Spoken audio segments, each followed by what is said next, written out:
तर एकीकडे मार्च महिन्यात लोकसभेची निवडणूक लागण्याची शक्यता असताना दुसरीकडे भाजपच्या विरोधामध्ये एनडीएच्या विरोधामध्ये जी आघाडी तयार झालेली आहे त्या इंडिया आघाडीमध्ये मात्र विसंवादाचे सूर उमटतात। आज होणार असलेली इंडिया आघाडीची बैठक झालेली नाहीये। त्यानंतर राहुल गांधी आणि ममता बॅनर्जी यांची फोनवरून चर्चा झाली आहे।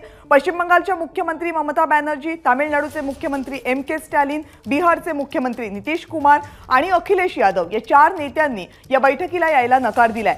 पण आपली आधीच ठरलेल्या नियोजित कार्यक्रमांमुळे आपण या बैठकीला येऊ शकलो नाही असं स्पष्टीकरण एकीकडे ममता बॅनर्जींनी दिले।